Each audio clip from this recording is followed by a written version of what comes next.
It's claimed to be one of the most powerful weapons in history, the Ark of the Covenant, said to destroy buildings and kill the unworthy. Stories of it have echoed throughout the ages. I think one of the reasons we're fascinated by the Ark of the Covenant is its sheer mystery and its sheer power. It's said to be a completely mysterious machine, a device that can kill whole armies. We're no nearer now to understanding how it might have worked. A new generation of experts now seek to learn what gave the Ark its supposed power. They're following its ancient trail of destruction for clues to its true force. Benny Mantell is at the place where it started.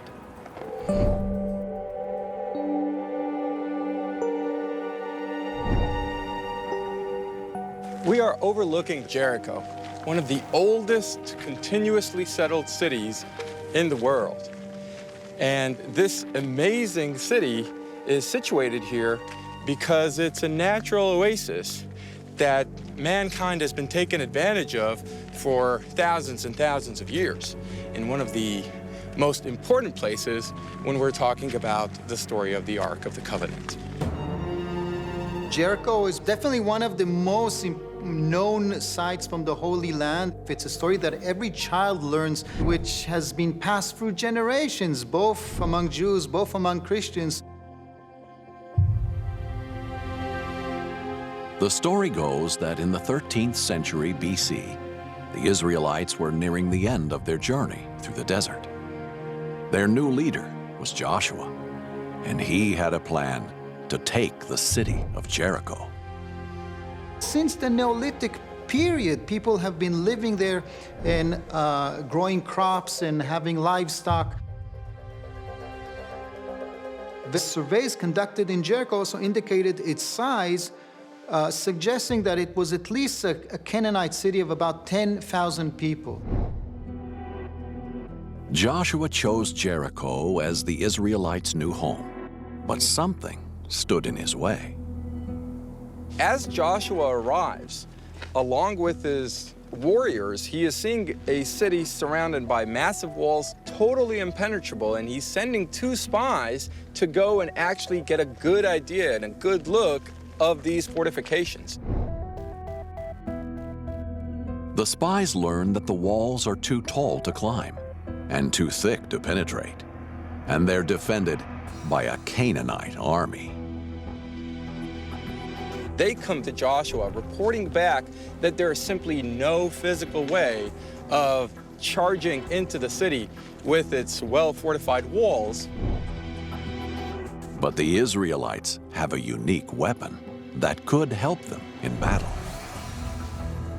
The solution is found in the form of the Ark, because it will essentially do the battle for them. According to Scripture, the Ark had the power to defeat the Israelites' enemies. The book of Joshua is describing to us the exact details in which the city of Jericho is taken. We have here 7 priests walking together with the Ark of the Covenant, and each of them is holding a trumpet. On the first day, they will surround the city once and blow the trumpet. On the second day, they'll surround it again once and blow the trumpet. When they were circling the town for 6 consecutive days, they actually used ram's horns as kind of, sound vibrations combined with the power of the Ark. On the 7th time, they'll surround the city, blow the trumpet. Now the Israelite army will join in and all cry together, and the Ark of the Covenant and the priests saw the walls of the city crumbling and tumbling down. I think we can say without a shred of doubt that it was the power of the Ark that brought the walls of the city down. According to the Bible, the Ark of the Covenant destroyed the walls of Jericho. It's a radical shift from its passive role while the Jews carried it through the desert. This Ark of the Covenant is going to take an active role in the invasion, in the battle, and quite frankly, according to the biblical description, without an Ark of the Covenant, this city would have still been standing here exactly as it was 3,200 years ago. But how could a wooden box dressed in gold cause so much destruction?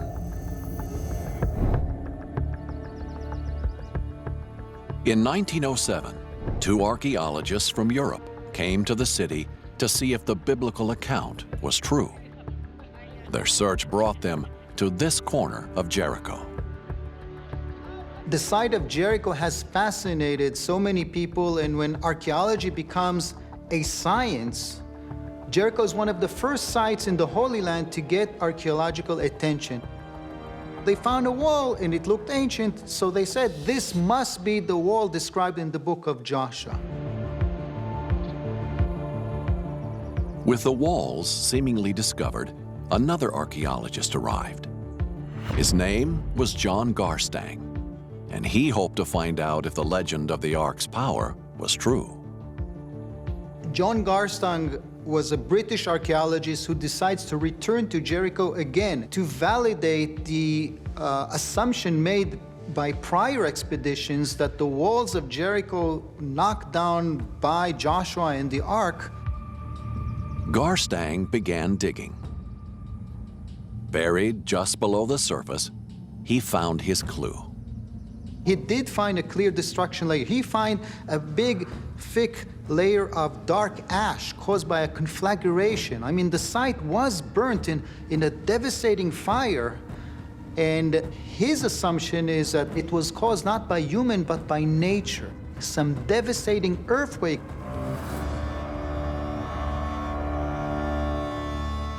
If Garstang could prove that Jericho's walls were destroyed by an earthquake, it would cast doubt on the biblical account of the Ark's power.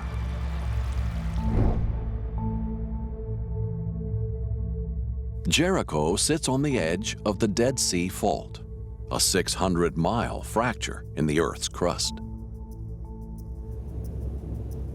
The Jordanian mountains are moving 1 centimeter to the north compared to the mountains of Jerusalem.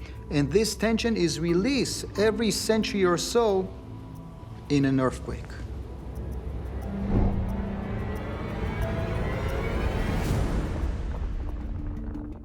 The last significant earthquake, 1927, caused severe damage to the Church of the Holy Sepulchre. It also killed nearly 300 people. And many experts believe that the next big one is around the corner, by the way. A catastrophic earthquake is one of many theories about what really happened at Jericho. Some believe that the original walls are still yet to be found. But the story of Jericho is just the first chapter in what would become a powerful legend. John Garstang thought that the biblical narrative of this story, at least, is really a myth. What happened is there was a destruction, there was a collective memory of it, and later it was attributed to the Ark when the Bible is compiled.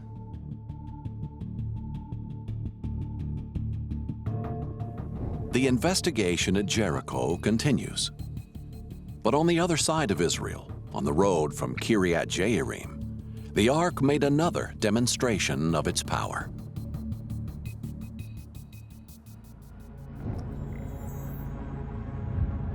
"20 miles to the west, the Ark was on a journey, transported on the back of a cart. On this journey, one man faced the full force of the Ark's power. There's a famous story about a man called Uzzah, who was in the time of David responsible for bringing the Ark of the Covenant up to Jerusalem. Uzzah was part of a procession, carrying the Ark on an old road across the desert. These are not perfect roads like we have today. These are cobblestone at best with potholes and all sorts of problems. When Uzzah notices that the Ark is about to fall off the cart, he is reaching out and actually touching the Ark just in order to prevent it from falling. And at this instance, God kills him. Anybody who shouldn't touch it and did touch it would drop dead. Whole armies would drop dead. It was this extraordinary, magical, powerful object. Most believe that Uzzah was killed by a divine power, but some have suggested that the Bible verse gives another explanation, that when Uzzah touched the ark, his heart was stopped by a jolt of electricity. There do seem to be theories around that the Ark of the Covenant may have been able to act as some kind of electrical storage battery device. Even in the Old Testament, they talk about these stories of people dying, getting shocked by it. If that's the case, then it proves this might be some kind of ancient technology. The theory was given support by a pioneer of electronics, Nikola Tesla. He once wrote, "Moses was undoubtedly a practical and skillful electrician. The Bible describes precisely and minutely a machine in which electricity was generated and stored in a box."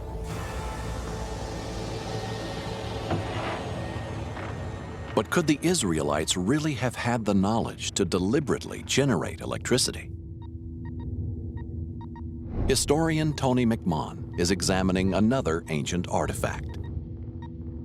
It was discovered in 1938 near the Iraqi capital. It became known as the Baghdad Battery. So this is a recreation of what he discovered, a stone or clay jar. The stopper here, made of cork in this instance, the copper tube that runs through the center, and within that, an iron rod. At the base of this jar was some kind of acidic residue. The residue was likely just wine or vinegar, but together, these elements produced something unexpected. So if I attach that one there, and this one here, we go. And I am actually getting a small voltage. It's about 0.4, which is a third of a AA battery. I think I'm going to need a lot more batteries before I power the national grid. At less than half a volt, a single Baghdad battery is harmless. If the Ark of the Covenant could kill with electricity, it would need a more sophisticated design.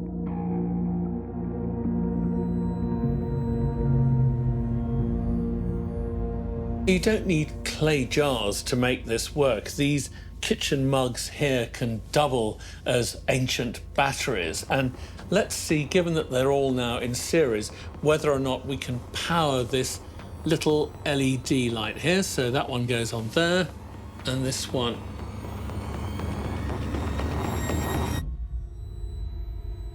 Oh my goodness, there we go. So hooray, we've got light.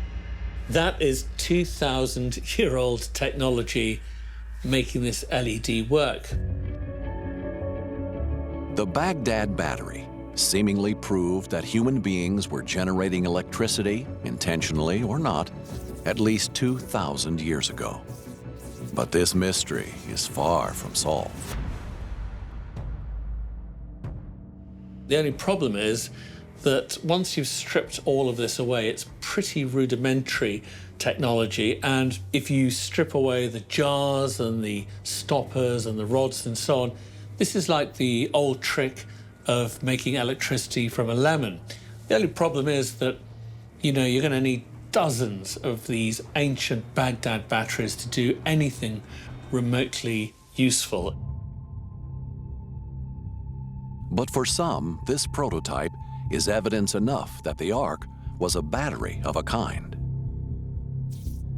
The Ark of the Covenant would have been much more powerful than the Baghdad battery.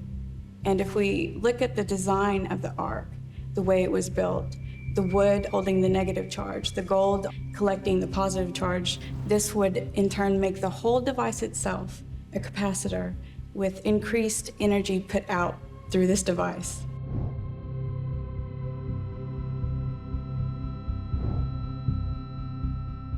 The truth of what killed Uzzah still invites speculation. But several miles north, another story is told.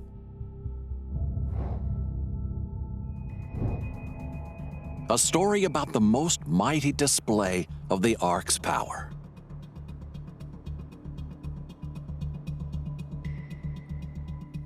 In northern Israel, a man called Eli hoped to use that power to win a war between the Israelites and the Philistines.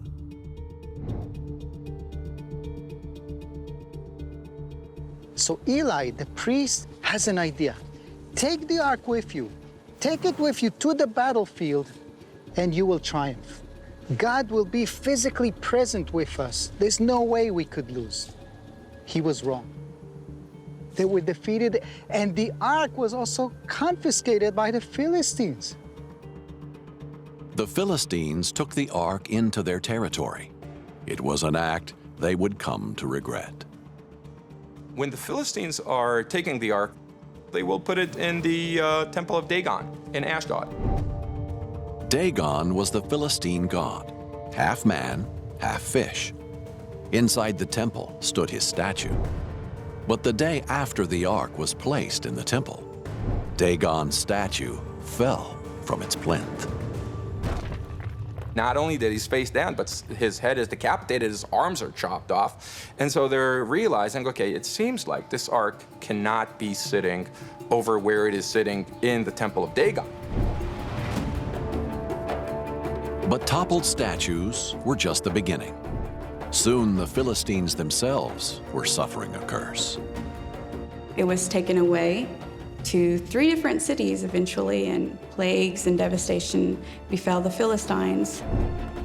The Bible delicately describes that the plagues caused tumors in secret regions, the armpit and the groin. To many Philistines, young and old, the sickness was deadly. The ark was brought to another city, Gath, where it did the same thing, and then to the Philistine city of Ekron, where exactly the same thing happened. The Philistines believed that they were cursed by the power of the ark. Clues hidden in the biblical account may offer some additional scientific explanation. It's said that the ark was followed by a plague of rodents. Combined with fatal swellings, it bears all the hallmarks of the Black Death. If we compare Black Death, we have here a situation where we have an epidemic that is spreading very, very quickly and actually decimated millions in the medieval period as it's traveling, using rats as the incubators that will then take it into other places. There's nothing you can do to stop it, basically. When the Philistines are stricken by plague, they make the link between the plague and the fact that they have the Ark of the Covenant, and they suspect that this is the source of their problems. So they decide to send it off to the Israelite territories. After 7 months of terror, the ark leaves Philistine territory on the back of a cart. The cart is sent from Ekron, carrying the ark to the closest Israelite city, which is here at Beth Shemesh. The people of Beth Shemesh are seeing the oxes, or again, the cows that are bringing the ark back on the cart, and they immediately begin to rejoice. It's a momentous moment of celebration just to have the ark back. They're happy at first. They're like, oh, wow, great, the Ark of the Covenant's back. The Lord's on our side again. The people of Beth Shemesh actually end up taking the ark off the cart, breaking the wood of the cart itself and turning it just into firewood, and the animals that brought the ark are being slaughtered and given as sacrifice to God. The Israelites rejoiced at the return, but according to the Bible, celebration soon turned to despair. The Israelites at Beth Shemesh started dying in the thousands. Why would God do that? Because they did something they shouldn't have. They looked at the Ark of the Lord. And this is something allowed only once in a year to the high priest. According to some estimates, the final death toll was 50,000 people. The Israelites should have known better. They should have known that they are not allowed to look at the Ark of the Covenant. This is their own people. So now we're talking friendly fire of the Ark of the Covenant, killing, innocent Israelis who are happy to see it. So at that point, too, everyone sees how dangerous this is.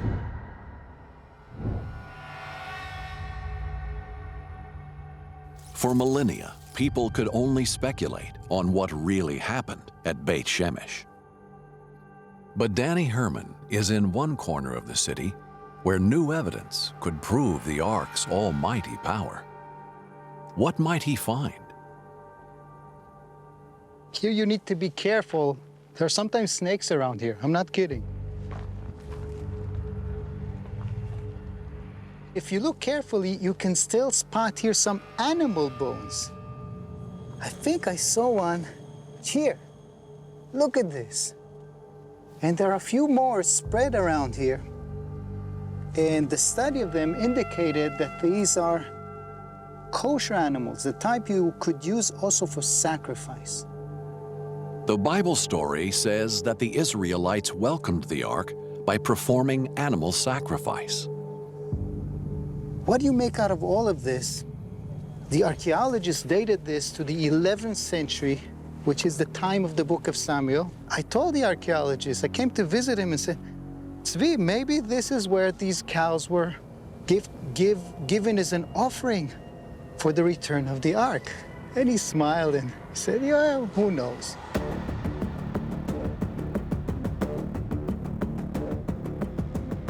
In 2019, a team made a startling discovery: the foundations of a small room with a large, flat rock in its center.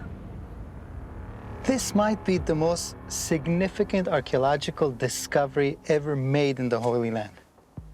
If it's true, it's astonishing. I even don't feel comfortable touching it, because you cannot rule out the possibility that this is not just any pillar. It's a slab of stone that was deliberately placed here to be like a table, but not part of a kitchen or a place to eat.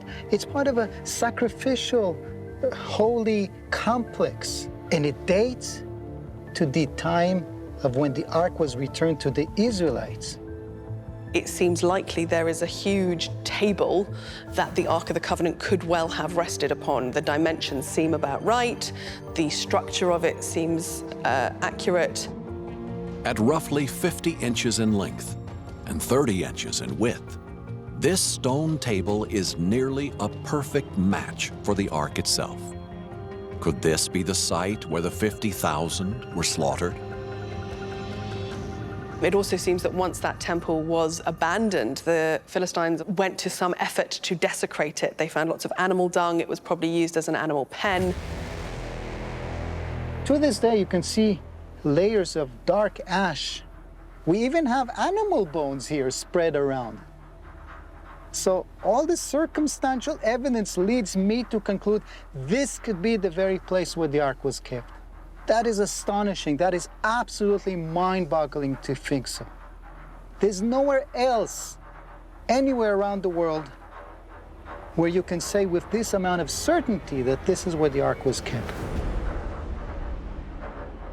Every time the Israelites are trying to force their own will on the Ark, it ends up tragically. You don't tell the Ark what to do. The Ark decides. The massacre at Beit Shemesh is the bloodiest act blamed on the Ark. But we can't know for sure what happened to the 50,000 until archaeologists find the bodies.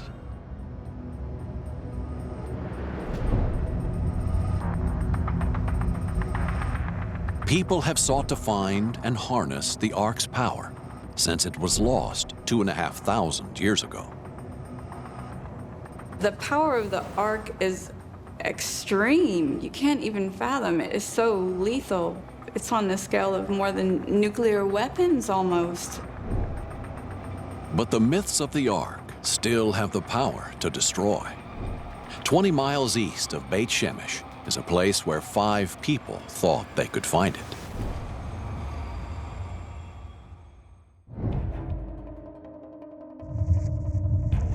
The Wadi Kelt is a tear in the earth. Inside are dark caves and ancient dwellings. For thousands of years, people have walked its shaded route between Jericho and Jerusalem. Is it possible that the Ark is hidden in the Kelet Valley somewhere in one of the caves? Definitely. We have found treasures from various periods in caves all around this region. And so there is no reason to say that this one would be any different. Historian Benna Mantel is retracing the steps of a more recent order, one that just 80 years ago was bent on murder and destruction: the Nazis. People are just constantly searching for it, have been for thousands of years now, and I think it's because it's such a famous holy relic with such power. It's almost like the owner of the Ark could wield power that could change the world.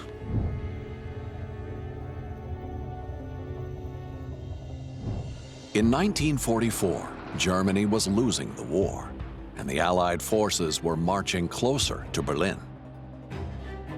But some people believe that the Nazis had a plan to win the war by using the Ark's divine power. Heinrich Himmler set up a special bureau committed to victory. It was known as the Anna Nerba. The Nazis created a special pseudo-research task force, which was called Archaeological. They were looking for Atlantis, they were digging up some prehistorical sites in Scandinavia, and they did make discoveries. The speculations they made out of this all relates to the sick racial Nazi ideology. In October 1944, the Nazis came to the Wadi Kelt in a stolen flying fortress. 5 soldiers parachute over here in the Jordan Valley and then make their way up this valley in the same place where people and objects have been hidden for thousands and thousands of years. In the following days, strange things started happening in the local town. 2 days after they were parachuted here, golden coins started circulating in the Jericho market. And so there's no doubt that they brought some precious objects with them. The Nazi soldiers appeared to be bartering for information, but the mission was classified. Unfortunately, they never gave us the reason for their arrival, and we don't really know what brought them here. But is it possible that the Ark was part of their story? Definitely. The Nazis might have failed to find the lost Ark, but its legend still tempts people to search for it.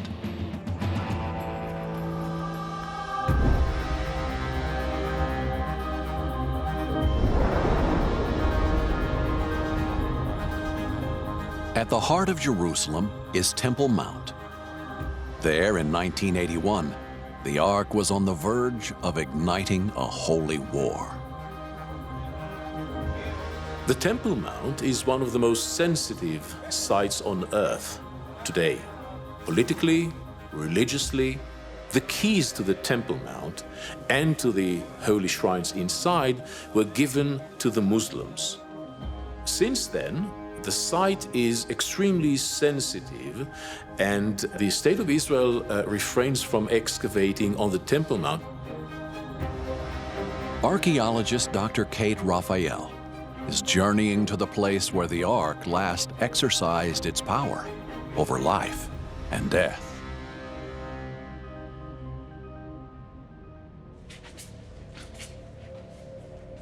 Wow.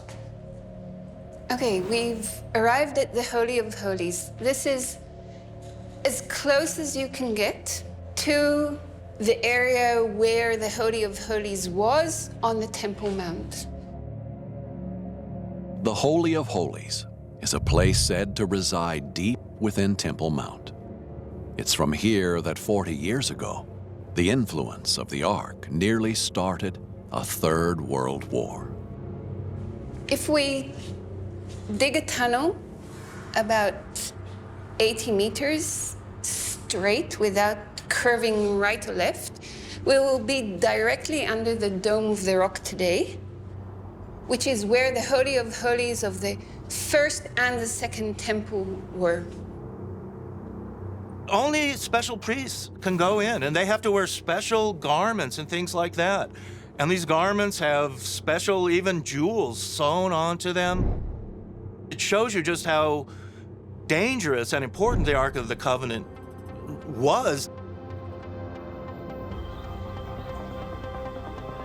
But the Holy of Holies is different to Jericho or Beit Shemesh, because this sacred place is the last known location of the Ark. In 586 BC, Jerusalem was sacked by the Babylonians. The Ark is never mentioned in the Bible again. Suddenly, the story of the Ark just drops off out of history, and we don't hear about it anymore. The Bible is completely silent on the subject. But there are people who believe the Ark was protected from the invaders. One such person lived in Jerusalem in the 1980s. His name was Rabbi Yehuda Getz. Rabbi Getz is the rabbi of the Kotel. He is also a Jewish mystic. He is a Kabbalah scholar. So his connection to mystical objects is one that, if you will, comes naturally. And the rabbi was drawn to an old story about the Ark and the Holy of Holies.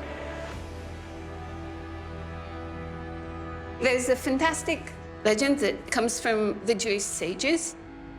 One of the high priests, he's walking in the Holy of Holies, and suddenly his foot stumbles on the lip of one of the flagstones. And he sees that you can actually lift this flagstone, and there's a chamber below it. So the evidence from this legend is that there's a subterranean chamber, and King Solomon built it so that if the site of the temple is threatened by an enemy, you'll be able to take the Ark in this chamber, close it until peaceful times come back. If the legend is true, the Ark could still be under Temple Mount. Rabbi Getz was so convinced that he embarked on an expedition, one which would risk a holy war. And in the hot summer of 1981, Getz began to dig.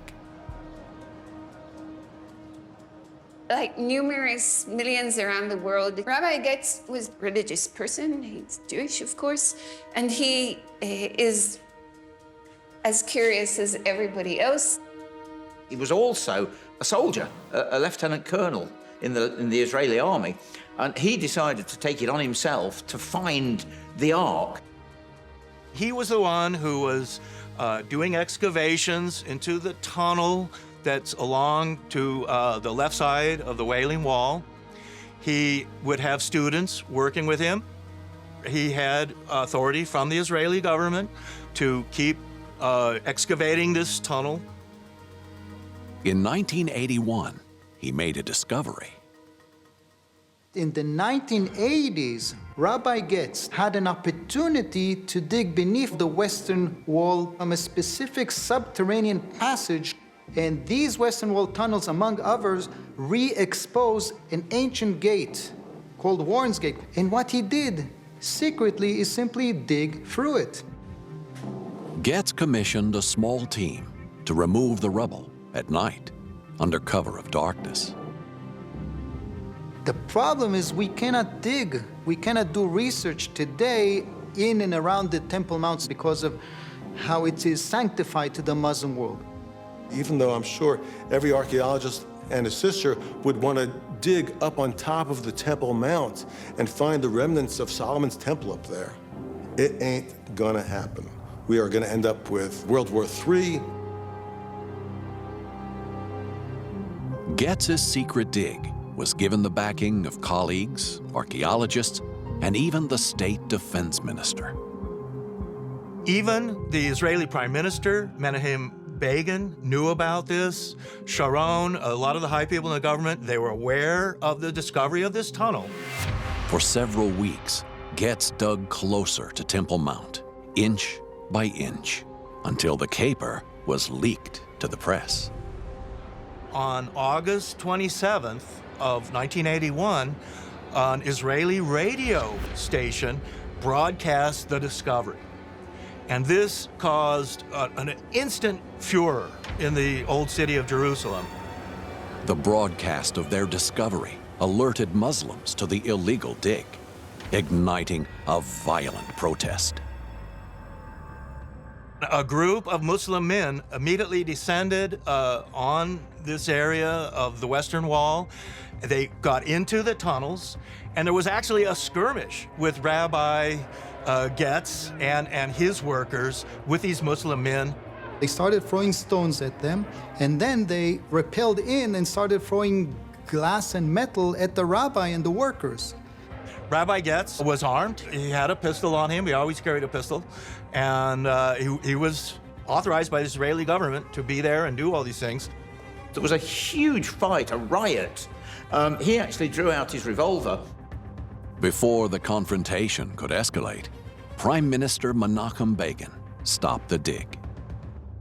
The authorities decided to cut the excavation, and they sealed the area so you couldn't enter it again.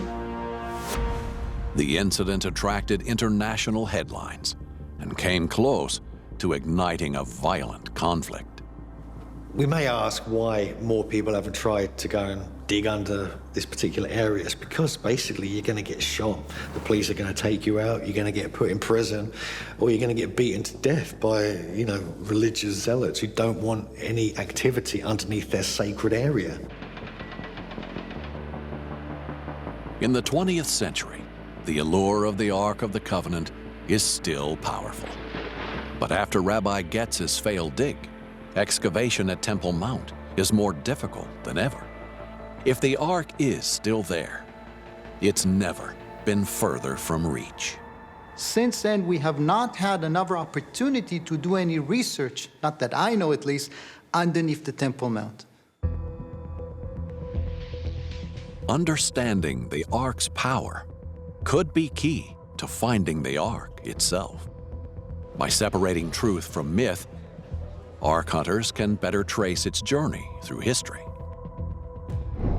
In Jericho, the Ark's power to destroy might be explained by forces of nature. On the road to Jerusalem, ancient knowledge could have given it lethal power. And in a lost city, the Ark's deadliest massacre might be explained by brutal bacteria. It's possible the legend of the Ark might be more powerful than the Ark itself. The Ark of the Covenant was most definitely the most powerful artifact listed in the Old Testament, and probably of all time. The devastation that it could bring upon people, immense. Something we don't want unleashed again. If it's that destructive and that dangerous, perhaps when it was found, it's been hidden away in some vaults by some government that will never ever let it be seen or heard or touched because it's too dangerous. According to legend, the Ark could still be under Jerusalem, or it may be elsewhere in the Holy Land, waiting to unleash its power. It's interesting to think what would happen if you removed the religious element from the story of the Ark. Was it a magic box? Could it kill people just when they touched it or just by sitting there near them? Or was it all suggestion? Some evidence points to it leaving the Middle East, perhaps traveling to Africa. I don't think it's likely they will be discovered. The metaphysical element of the Ark is so powerful, it belongs to a different era. The search for the lost Ark continues.